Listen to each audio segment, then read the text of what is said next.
Well, happy Memorial Day. I'd like to take a second and thank everybody who served, everybody who paid the ultimate price, and all the spouses, men and women of all the vets.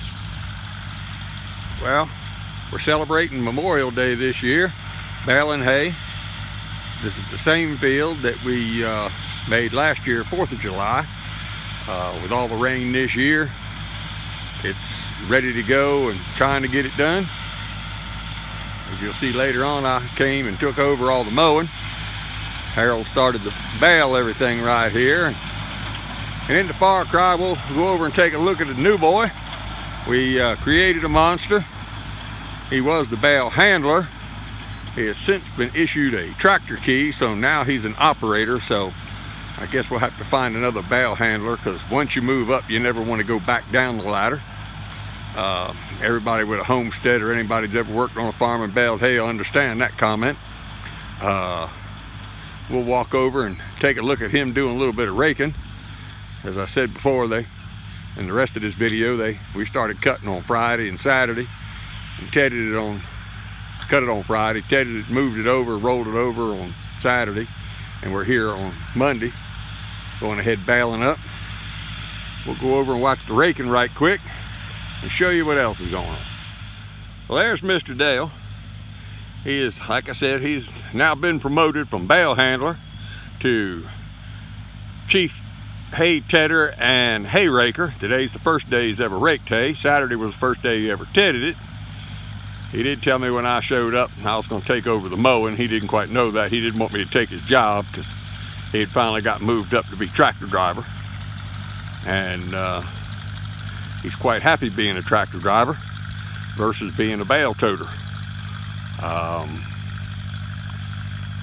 Kind of dusty, kind of dirty, a little bit dirtier than it seems to be. Bugs are out. It's been a good year for bugs, all the moisture and all. But Dale's just about as happy as he can be sitting on that tractor. He's got the world on a string right now.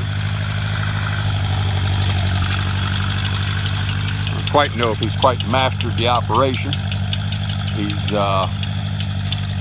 Anybody here watching this thing that ever made hay or farmed or anything before realizes you really don't know how to rake hay and deal with it until you run the baler, because you can make some turns and do things that just make it real hard on the bale operator. But everybody's got to learn sometime. Let's take you on to the cutting operation. A few other things going on. And you can see him right there in the back. I'm getting ready to take over, start mowing grass. Been mowing here since Saturday. Got the first section done. We're going to get it raked and baled up today. Tedded it yesterday. But this is what you do. Homesteading wise, we're a little bit different than homesteading and prepping for the other 99%. We down here with a buddy right now helping him make this field of hay. We done made 3 other ones. And last year it was 4th of July before we cut it because of the weather and trying to get enough water on it. This year we got more than enough water. We're going to finish mowing the rest of this field off. We got about 25 acres right here, counting all the way up on the other paddocks, the barns, everything else right here to mow. We got just that 25 acres to make. So we'll have a little bit of fun today and ted it tomorrow morning and bale the rest of it. Maybe tomorrow we might be able to get it all done. That's the goal anyhow. But this is how people on Homestead spend 3-day weekends. Not for everybody. A lot of people have to have their extra day. There are a lot of them headed to the lake. Around here in western North Carolina, they're riding their bicycles and annoying people with their motorcycles. And homesteader, well, he just keeps right on working. So we're going to take you for a ride on the tractor, and then the baler and the rake, and show you how we get it done.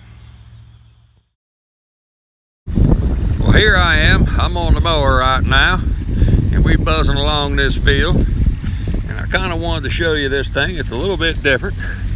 When I was dairy farming, on dairy farm and all, we would pretty much consider this stuff bedding or weeds. We'd actually probably spray it and plant something worth something.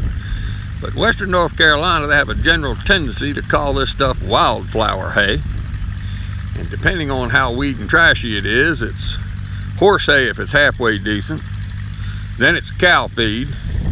And the stuff right here with all this dock and all this wildflowers and stuff like this you'll see in this thing is goat hay. Having worked on owned a 400 cow dairy farm, you feed the animals protein and feed to grow, whether they're producing milk or meat or producing young. And if you feed them trash, that's basically what you get. But Western North Carolina, everybody I've seen here really doesn't plant hay fields. Most of them will just make whatever comes up and call it hay. And that's about what this is right here. Most of it's weeds. And I guess when the animals get hungry enough, they eat it. But it is what it is. Well, here he comes with the baler.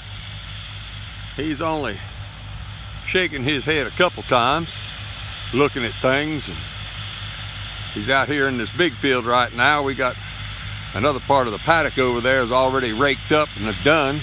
I guess maybe he got tired of going around in little circles and not trying to be able to figure it all out. So he came over here to get a little bit of relief. But like I said, everybody's got to learn, and it's about the only way to learn how to do it is to get on there and aggravate the fool out of people. So it's like driving a combine. In order to run a combine good, you got to know how to plant it. So, well, I'd like to thank you for watching. This is a little bit diversion from what I've kind of gone to on a series of homesteading and prepping for the other 99%. This is a little bit bigger operation with a fair amount of machinery, but we will be going back to the water systems. We got some power systems coming up I'm working on right now and taping. We do have a new product that we're selling that takes your AC powered well pump and goes off grid with it. It becomes a DC powered pump with AC backup.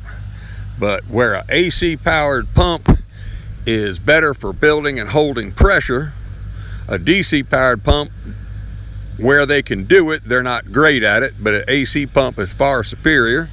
So we will be installing some of them and a new system that's come out to supply a well pump and grid power for like off-grid cabin. We'll be showing you some of that. But thank you for watching. Like it, subscribe it, tell your friends about it. We're going to hit 400 people hopefully by 4th of July. And I thank you for watching.